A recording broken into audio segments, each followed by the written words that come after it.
Leon Rose's master plan for the New York Knicks is coming together, and it started with the power of friendship by adding Donte DiVincenzo, Josh Hart, and Mikal Bridges alongside Jalen Brunson to the New York Knicks. But I believe there is one more move that Leon Rose is going to pull off. But first, make sure you show some love to the channel. If you haven't yet, please hit that thumbs up icon on today's video. The Knicks, they are better now than they were last year, and I'm trying to do the same. Last year in August, we had 5,704 likes on all of our videos, and we are already almost halfway there as we are a week into August. So if you love the Knicks and you want to be better than last year, hit that thumbs up icon. You're watching Knicks Now by Chat Sports. I am your host, Marshall Green. On today's show, we're going to take a look at what the Knicks did this offseason, and we're going to go step by step by step. We're going to go through the three-step plan that Leon Rose set out to accomplish this offseason. And look, this right here, it was always the plan for Leon Rose. When the Knicks decided that Jalen Brunson was going to be the face of this organization, they knew that they were going to have to surround him with certain types of players. Players that respect Jalen Brunson, and even players that have won championships with Jalen Brunson. They knew that they were going to do whatever it takes to add guys like Josh Hart, Mikal Bridges, and Donte DiVincenzo. And they did that. But the plan is not done, and it actually got put more into action this offseason and really last December when the New York Knicks made that trade for OG Anunoby, because Leon Rose knows if the Knicks are going to win a championship for the first time in 50 years, if they are going to hang a banner at the top of MSG, you have to go through the Boston Celtics, and the Knicks put that plan to action this offseason. They built this team to beat the Boston Celtics. The NBA is a wings league. More often than not, when you look back at the NBA champions, their best player is a wing. And the New York Knicks, they went out and made a blockbuster trade for OG Anunoby at the end of December in 2023, and they pulled off another blockbuster trade for Mikal Bridges. Think about it like this. Over the last 12 months, there have been two wings that every team was pursuing.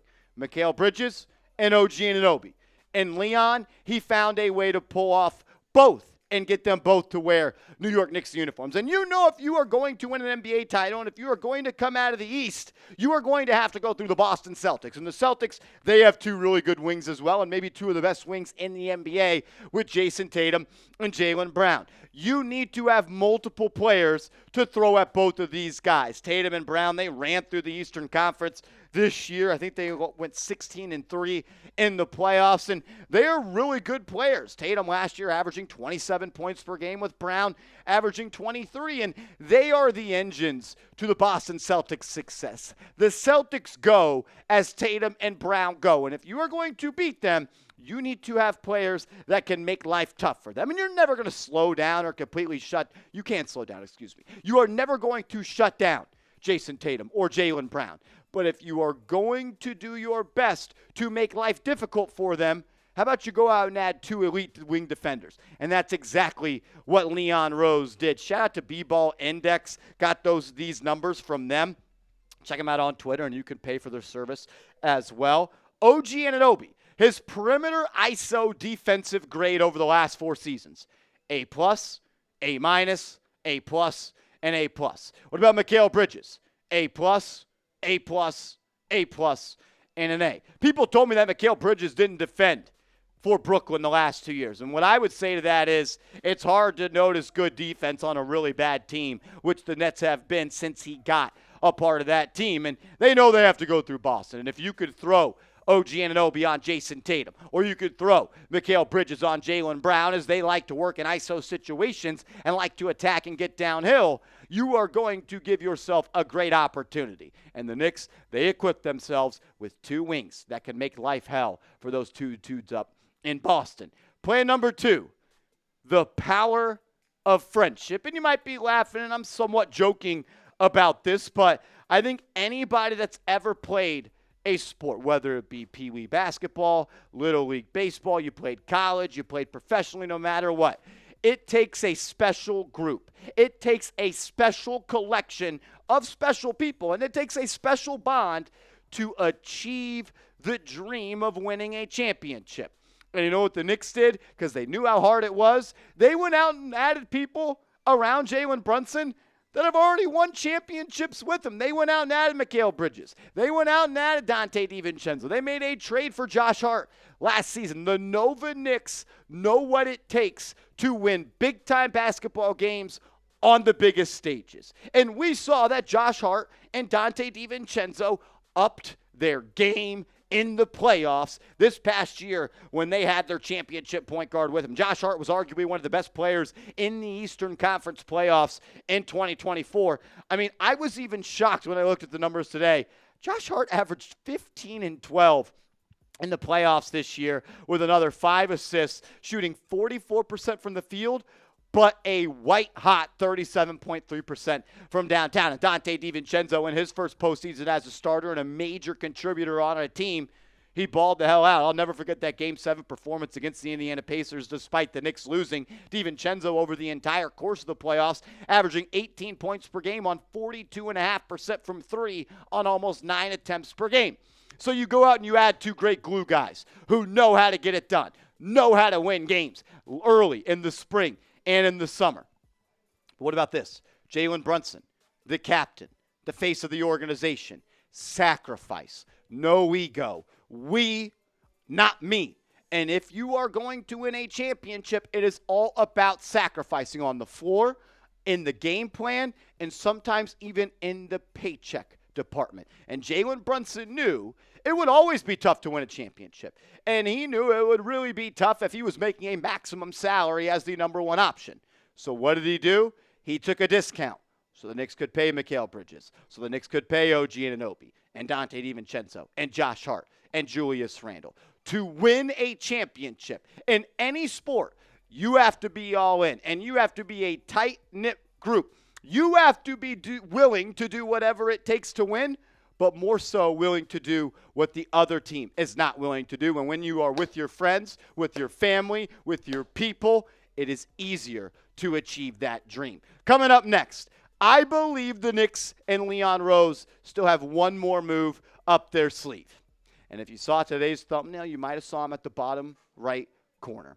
I believe that Leon Rose wants to trade for Karl-Anthony Towns. There is way too much smoke around Cat and the Knicks going on 3 years at this point. I'm going to break that down around the corner, but first, I got to tell you guys about our proud sponsor of today's show, Game Time, the #1 ticketing app in the market, and you should check them out. Open up the App Store, download the Game Time app, create an account, use that promo code ChatSports, and get $20 off your first purchase where terms do apply. I've used all the ticketing apps out there before, and none of them can compete with Game Time. My favorite feature of Game Time is you get the best seats for the lowest price guaranteed, and prices drop as the events get closer. I also love searching through the app when I'm looking at tickets with the all-in price setting on. That way, when you see that 2 tickets to the Giants, Knicks, Mets, Yankees, a concert, a theater event, a comedy show, when you see the price is $10 for 1 ticket,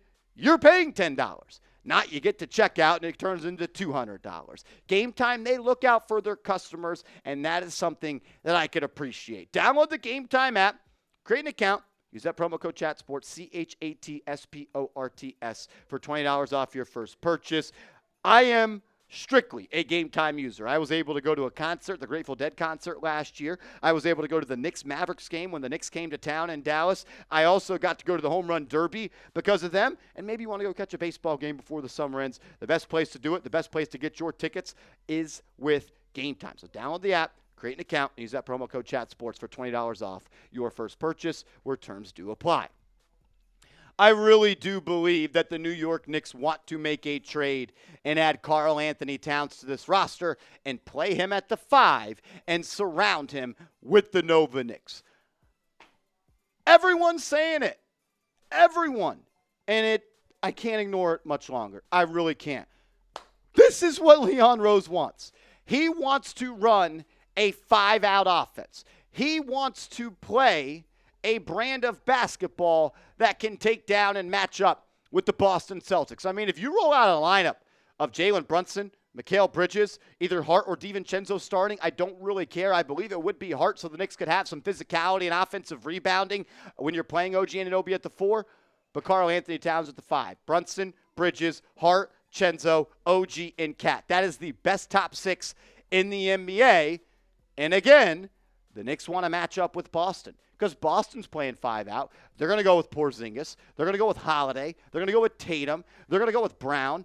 And that's the 5 that they're going to close with. Brown, Holiday, Porzingis, White, and Tatum. And you can put Karl-Anthony Towns on Porzingis. You can put OG Anunoby on Jason Tatum. You can put Mikal Bridges on Jaylen Brown. You could put Josh Hart or DiVincenzo or Jalen Brunson on Derek White or Drew Holiday and mix that up. You can go toe-to-toe with the Boston Celtics if you do make that trade for Karl-Anthony Towns. Just way too much smoke to ignore at this point. People I trust mention it. I've been told to keep my eyes on it. I'm not necessarily advocating to trade for Karl-Anthony Towns, but I am going to try to make sense of it in today's video. Let's start with this. Is Julius Randle a New York Knicks long-term? I don't know the answer to that question. He has a player option at the end of this season that if he declines, he will be an unrestricted free agent. Also, August 3rd was 4 days ago, and Julius Randle could have signed a 4-year, I believe it's a $180 million contract extension to stay with the Knicks. He hasn't done it. Doesn't sound like he's going to do it either. Doesn't necessarily sound like the Knicks are going to offer him that extension. I don't know if they have, but I'm going to believe what Ian Begley told us back in July. Shout out to Ian Begley, works for SNY. I'm sure everybody knows who he is. He said this: extension talks aren't at the forefront for either the Knicks or Julius Randle. Now, why is that? Do they not match up the Knicks with Randle on their price point? Does Randle think he deserves a bigger deal? Does Randle think that the Knicks aren't offering him enough money? Do the Knicks not value Randle at that number? I do not know. But I know this: as long as Julius Randle has not put pen to paper to increase the length of his contract and has the potential to be an unrestricted free agent at the end of the summer or the end of the season coming up next summer, we are going to talk about Julius Randle trades just like the Knicks are talking to all other teams in the NBA about a Julius Randle trade. People are going to be like, Marshall, we don't want Karl-Anthony Towns. He's soft. He's weird. He's not a good playoff player. Well, let's just compare the playoff stats. Julius Randle and his 15 playoff games compared to Karl-Anthony Towns and his 30-plus playoff games. The numbers are right there. Dissect them all you want. Look at them all you want. Points per game and rebounds are about the same. Both are averaging more turnovers than assists, but it's just 2.6 turnovers for Cat compared to 3.9 turnovers for Randle. But it's the efficiency that I think everyone needs to focus on. I think everyone should just take note of. Julius Randle shoots 34.4% from the field in the playoffs and 28.3% from 3, whereas Karl-Anthony Towns shoots almost 47% from the field and 35% from 3. I know people are like, Marshall, Cat got benched in the playoffs this past year. Go watch Game 7 against the Denver Nuggets. Go watch it again, because I have. And tell me Cat didn't make an impact, and tell me Karl-Anthony Towns didn't do a good job on Nikola Jokic, because he absolutely did. Back to Randle. And I don't want to bash Randle. I've done it enough. I trust my eyes. And it's worse than you think in the playoffs. Since 1970.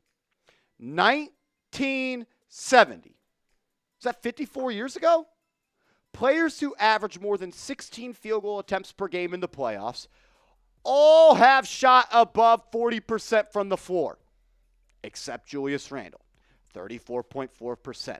Whatever reason, whatever excuse, whatever crutch you want to give Julius Randle as to the team he played with against the Hawks stunk. He was coming off an injury against the Cleveland Cavaliers and the Miami Heat. I do not care what reason you have. Even the biggest Julius Randle fans in the world have to worry about the lack of playoff production that he has had. He is the worst volume shooter in NBA playoff history. I am concerned if he will ever be a productive player in the playoffs. And I will be concerned until he proves me wrong, because I have seen it not once, not twice, but 3 times, for whatever reason you want to give me, him absolutely play like a shell of himself in the playoffs. On the flip side, I'll tell you this. If regular season Randle, if 25, 10, and 5, if two-time All-NBA, three-time All-Star, if that Julius Randle shows up in the playoffs, the New York Knicks are going to win the NBA championship. I just don't know if he ever will. So I'll ask you this question. To pick a player, who would you rather have on the Knicks? Is it Cat? Is it Randle? Sound off for me. This is my take on that. Julius Randle is a better number one option on a team than Karl-Anthony Towns. I don't think a Karl-Anthony Towns number one option team could be a 4th seed. I believe Julius Randle is a better second option than Karl-Anthony Towns. But Cat is a better role player. Cat fits with more people. Cat, you can drop Cat on any team in the NBA, and he could be a stretch 5 or a big man 4 and stretch the 4 for them and be better. And most importantly, I believe Karl-Anthony Towns, because of his shooting and his ability to play center more naturally, which is probably his best position compared to Julius Randle, he's a better fit on this roster. And I always said, I'm not trading Julius Randle for someone unless they're better or he's a better fit. And I just think Karl-Anthony Towns is a better fit than Julius Randle on this team. I believe the Knicks want to make a trade for him. I think that's why we hear every single month someone inside the NBA link Cat to the New York Knicks. If you want to continue the conversation over on social media, hit me up on Twitter, hit me up on IG at @MarshallGreen_.